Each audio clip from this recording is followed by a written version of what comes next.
जय माँ काली, काल भैरव दरबार। ओम नमो आदिश आदिश आदिश। दोस्तों, आज बहुत अच्छी जानकारी आपको देने आए हैं। कई भक्तों ने कमेंट किया, पूछा, फोन करके भी पूछा।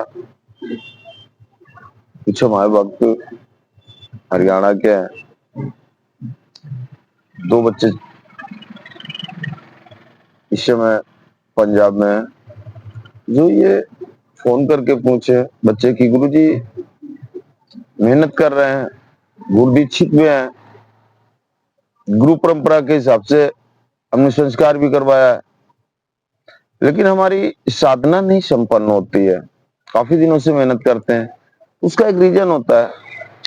तो आप लोग सबसे पहले सर्वप्रथम तो ये कि साधना मार्ग में तो आए हो, लेकिन साधना का मतलब समझिए आप। सबसे पहले सर्वप्रथम साधना क्या है, साधना का मतलब क्या है। साधना ये तो आप जानते हो कि किसी सिद्धि को प्राप्त करने के लिए, किसी शक्ति को प्राप्त करने के लिए साधना कर रहे हैं, लेकिन उसको साधना पहले आप समझिए कि साधना क्या है। वो तो सही बात है, तो जब साधना सीख जाओगे ना, तभी तो सिद्धि को प्राप्त करोगे, तभी तो आप साधना कर पाओगे। तो पहले मतलब समझिए कि साधना क्या है। तो साधना का मतलब है कि सर्वप्रथम सबसे पहले अपने आप को साधना, अपने आप को साधना। और जब अपने आप को साधोगे तो अपने आप महसूस होने लगा कि हमारे में चेंजिंग कौन सी आ रही है। और जब हमारे में चेंजिंग आती है, तब हम खुद समझ जाते हैं कि हाँ, हमारे अंदर कोई ऊर्जा आ चुकी है और हम आगे की मार्ग के लिए तैयार हो चुके हैं। तो उसका मार्ग मालूम क्या होता है, साधना का मार्ग क्या होता है। अपने आप को किस तरह से साधे, किस तरह से पहचाने, उनके कर्म क्या है। साधना के पहले शब्द समझिए आप। साधना का शब्द है कि अपने आप को सरल बनाना, अपने आप को सरल बनाना, साधारण बनाना, यानी उग्रता को खत्म कर देना, उग्रता को खत्म कर देना, दूसरों के लिए निष्ठा भाव रखना। हम अपने जीवन में जितनी चंचलता है सबको खत्म कर देना।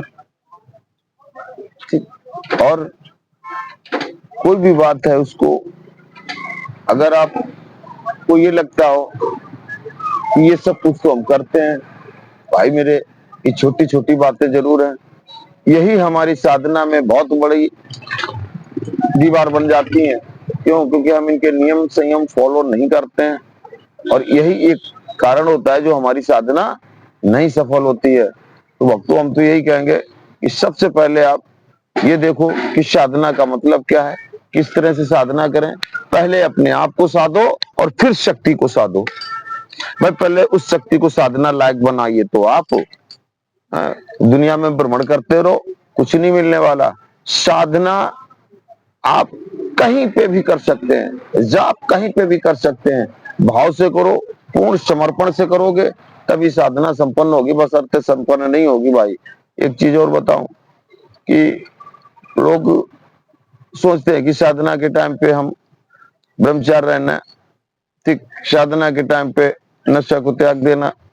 भाई, एक चीज और बता दूं, इन सब चीजों को धीमे धीमे अपने अंदर धारण कर लो कि इन चीजों से हमेशा हमेशा के लिए जब छुटकारा पाते हैं ना, तब ये हमारा शरीर कुछ हल्का सा पावन पवित्र होता है उसकी भक्ति करने के लिए।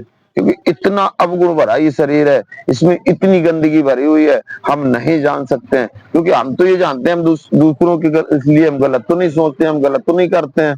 भाई, हमारे साथ गलत हुआ तभी तुम गलत कर रहे हैं। भाई, आप अपने हिसाब से सोच रहे हो ना, लेकिन परमपिता परमेश्वर की यहाँ जो कलम चलती है वो दूसरे हिसाब से चलती है, आपके हिसाब से नहीं चलती, वो उनके हिसाब से चलती है। सत्य क्या है उसको सबसे पहले पहचानो और साधना मार्ग में उतरो। कोई आपको नहीं रोक सकता कि इस शरीर को पहले स्वच्छ बनाओ, निर्मल बनाओ। और जब आप इस शरीर को निर्मल बना लोगे, साधना तो अपने आप होने लगेगी। भाई, इस शरीर को साधो, इस आत्मा को साधो, सोच विचार भाव विवेक को साधो, ठीक, दूसरों के लिए निष्ठा भाव रखो। अब बोलो कि ये तो सब कुछ करते हैं, नहीं करते हो भाई, कहीं ना कहीं पे तो फॉल्ट है। सोचो, अपने आप को खंगालो, अपने आप में ढूंढो कि कमी क्या है। कमी आप में ही मिलेगी। और मेरे भाई, जब इन कमियों को आप सुधार लोगे ना, किसी से बहुत ही ठंडे दिल से, ठंडे दिमाग से, ठंडे विचार से बात करोगे, ठीक, मतलब तो एक ही निकलता है कि सामने वाला जब आपके सामने बैठा हो, आपसे बात करे या आपसे समस्या का अपना समाधान ढूंढे, ठीक है ना, तो आपकी बातों से उसके मस्तिष्क को ठंडक मिलना चाहिए, ठीक है ना, उसकी दिल को, उसकी आत्मा को शांति मिलना चाहिए। क्यों? क्योंकि आप ऊर्जित हैं, ठीक। ऊर्जित इंसान जो होता है ना, वो इस तरह से पहचाने कि सही हमको समझा रहा है या गलत समझा रहा, ठीक है ना भैया। तो इस तरह से मेरा मतलब कहने का एक है कि आप अपने आप को इतना स्वच्छ बना लो कि सामने वाला अपने आप आपसे हर चीज में आकर्षित होने लगे, आपकी बात को समझने लगे, आपको मानने लगे। वो जब भी भाई होगा जब आपके चेहरे से भी वो तेज निकलेगा, आपकी वाणी से भी वो ऊर्जा निकलेगी और आपकी भावनाओं से भी वो सख्त निकलेगा। अपने आप भाई साधना मार्ग में आप आ जाओगे, क्योंकि खुद समझ में आ जाएगा आपके कि सत्य क्या है। और जब सत्य समझ में आ जाएगा तो साधना मार्ग में अपने आप आपको कोई सफल होने से नहीं मना कर पाएगा। और एक चीज बता दूं आपको कि जब भी इस तरह से पूरे निष्ठा भाव समर्पण से जब साधना आप करोगे, ठीक है ना, तो एक बार में ही कोई भी इष्ट की साधना आप कर सकते हैं। बशर्ते ये मत सोचो कि मैं शमशान पूज रहा हूँ, मैं शमशान की साधना कर रहा हूँ, मेरे अंदर उग्रता है। भाई ऐसा नहीं होता। शक्ति कोई भी हो, नियम संयम पे चलती है। आप शक्ति से ज्यादा उग्र तो नहीं हो सकते, है ना। आप उसकी शरणागत हो रहे हो ना, आप उसके दास बन रहे हो ना, तो गुलाम कैसा होता है? उसी गुलाम बन के जब उसकी सेवा करोगे तभी उस शक्ति की भक्ति मिलेगी मेरे भाई, नहीं तो नहीं मिलेगी। आपने अगर ये सोच लिया कि मैं प्रचंड हूं, ताकत में भी पावरफुल हूं, हिम्मत भी है, जिगर भी है, माइंड भी है, सब कुछ है आपके पास, लेकिन मेरे भाई वो भाव तो नहीं है आपके पास, वो समर्पण तो नहीं है मैं आपके पास, जिसको वो शक्ति पसंद करती है, जिसकी वजह से उस शक्ति का आकर्षण आपकी तरफ होगा। ठीक, इंसानों को आकर्षण ले सकते हो आप, गुमराह कर सकते हो उनको बातों में, वो आपकी तरफ आकर्षित हो सकते हैं, लेकिन वो शक्ति नहीं हो सकती। वो शक्ति जब ही होगी जब आपके अंदर भक्ति प्रबल होगी, और जब भक्ति प्रबल होगी तो उस शक्ति की मजबूरी हो जाएगी कि आपके अधीन होगी वो, ठीक है, तब वो आपको अपनी शरणागत लेगी। तो मेरे भाई, सत्य को पहचानो, तब साधना पे बैठो, साधना आपकी संपूर्ण होगी।